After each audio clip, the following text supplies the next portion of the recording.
Hello, Nigeria. Welcome to Newsline. I am Becky Madujemo. Many thanks for stopping by. A group of women who relate as sisters and have a common purpose to change the fortunes of the downtrodden came together during the week. How they intend to actualize their positive intentions is among the stories in our first segment. Talking about transforming lives for the better, many individuals and corporate organizations have been doing this since the dawn of 2020. Academic fees are being paid while customers are getting more than their money's worth. You will see how in the lineup. We also have traditional ceremonies in form of royal meetings and cultural investitures. Meanwhile, the police will be providing details surrounding the disappearance and murder of a Nigerian billionaire. It's a must-watch.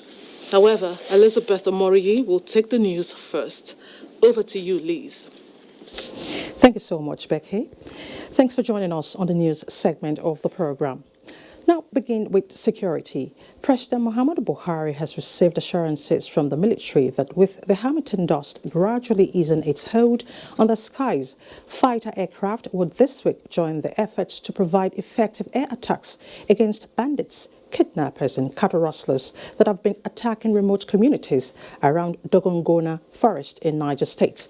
The president described the repeated attacks as a disaster for the nation and authorized the deployment of air power to support troops and police deployed to the difficult terrain to counter the menace of the attackers operating in the forest area bordering Kaduna, Niger and Zamfara states.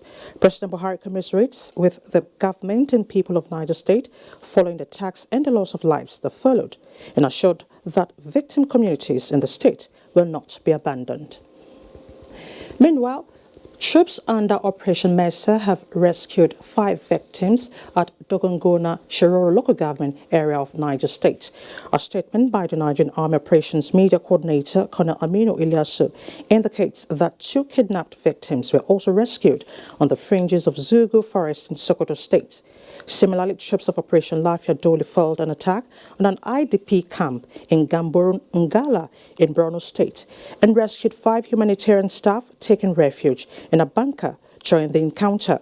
Colonel Ilyasu noted that troops of the Nigerian Army, Cameroonian Defense Forces and Civilian Joint Task Force have killed 5 Boko Haram members during the clearance of terrorist hideouts in Abaram Axis in Bama, Borno State.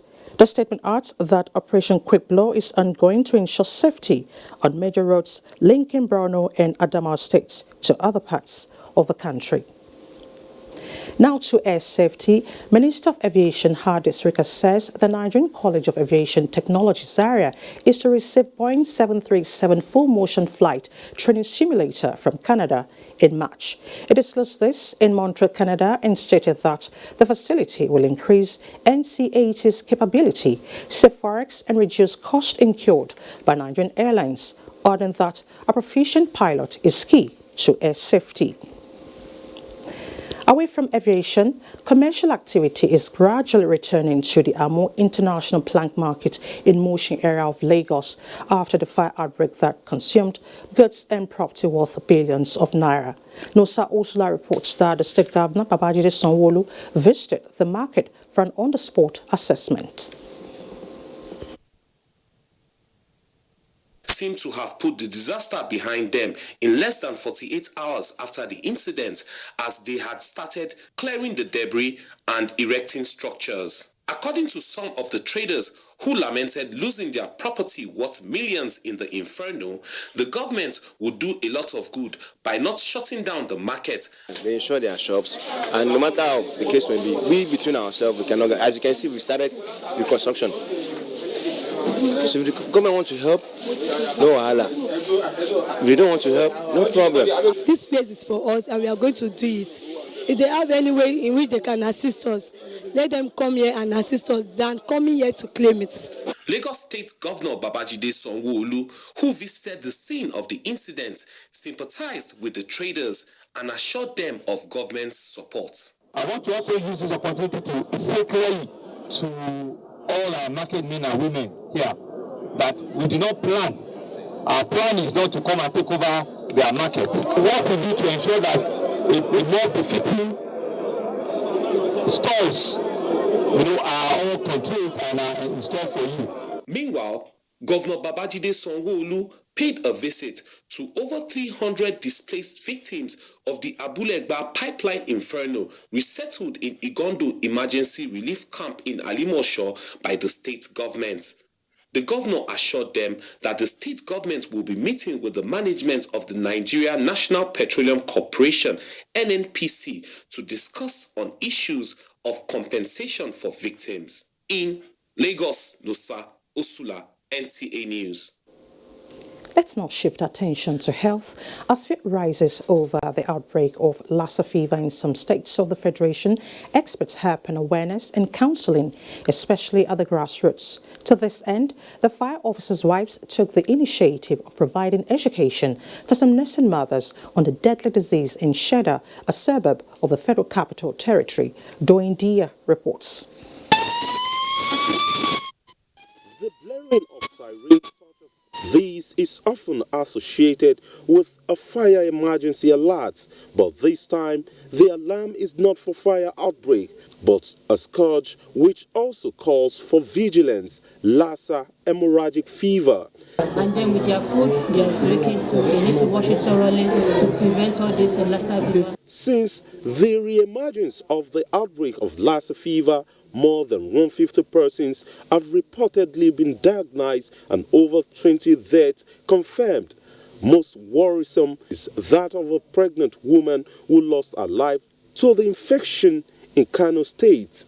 This concern and other related health issues necessitated this medical outreach. So I think when we come out with something like this, at least it will come a long way for the people and most especially the nursing mothers. We thank God that Sheda as a community, we've never experienced such things. And wherever those things are happening right now, we are joining them in prayers. Aisha Jamilu is a nursing mother who has not heard of the outbreak, and so this gesture for her is a lifesaver. Cook our food in a way that will get nutrients. Wash our clothes, bath. If we do like that, we cannot have the sickness. With the outbreaks of the Lassa fever in some part of the country, as well as the ravaging coronavirus in China, experts here advise that proper hygiene be maintained as well as awareness amongst nursing mothers in densely populated areas. Doing Dia NT News. To electoral matters now, results of the 28 court-ordered elections in 11 states that took place on Saturday, 25th of January have been announced at the respective states. Mayor Ogidi tells us more.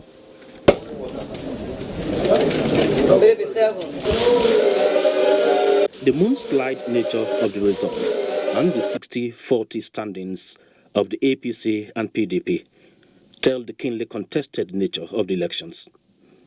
PDP had a good ride in Akwa Ibom State, taking charge of the Akwa Ibom Northwest Senatorial District, as well as Ekot Ekpene Obot Akara Federal Constituency, while APC smiles at Ijebuode Federal Constituency in Ogun State. It was a favorable contest for the APC in Abi Yakov Federal Constituency in Cross River State, while PDP settles scores at Bauchi State, claiming the Gamawa Federal Constituency. Out of the 4 federal constituency rerun elections in Kano State, 2 federal constituency results are out. It is 50-50 for APC and PDP for now, best described as the first half of the match. APC is in charge of Esiala Mbano Okigwe Federal Constituency of Imo State, while PDP is up at the Sokoto North-South Federal Constituency. Results of the 16 rerun elections for the state constituencies have also been announced at the state levels. Away from the results, INEC officials kidnapped on Saturday in Cross River State have regained freedom. With this, the 2019 general elections have formally been brought to conclusion, and INEC's attention now shifts to Edo and Ondo governorship elections this year, all things being equal. Mayor Ogidi, NT News. Away from electoral matters, President of the Senate Hamid Lawan has flagged off his 2020 distribution of strategic constituency empowerment materials in his hometown in Yobe. Mustafa Yusuf Musa reports that about 3,000 people across the 6 council areas in Yobe's North constituency benefited. Details will come in our subsequent bulletin. Moving on, Borno State Government has inaugurated 4 newly created agencies in line with its 10-pact development agenda aimed at improving the lots of the citizenry. Governor Babagana Umar Sulum inaugurated the agencies at the Government House, Maiduguri. Mohammed Goni reports. Related agencies include the Borno State Security Trust Fund under the leadership of Mustafa Betra Aliu and the Education Trust Fund with Professor Hawa Abdubiu as the chairperson. Others include Bureau of Public Procurement with the Commissioner for Finance Adamu Lawan as the chairman, as well as Contributory Health Management Agency with Sani Maidugu as the chairman. Governor Babagana Umar said provision of security, functional education, affordable and accessible healthcare delivery service, as well as transparency and accountability in governance have been the topmost priority of his administration, hence the creation of the agencies. As chairperson and members of the board, all of you have been called upon to serve in the interests of our beloved state. You are expected to bring all your professional competences and experiences to bear on the new responsibility and trust reposed in you. Chairman of the Borno State Security Trust Fund, Mustafa Betra Aliu, and that of Education, Professor Hawa Abdubiu, on behalf of other agencies, thanked the governor for finding them worthy and pledged to justify the competence reposed in them. In Maiduguri, Mahmoud Goni, NTA News. To Women Affairs now, they call themselves Sisters Beyond Boundaries with shared common interest of driving the programs of the First Lady of Nigeria, Aisha Buhari, as well as impact the lives of women, children and vulnerable groups positively. Issues affecting women and nation building brought them together in Abakaliki. Neka Okoro is standing by to tell us more.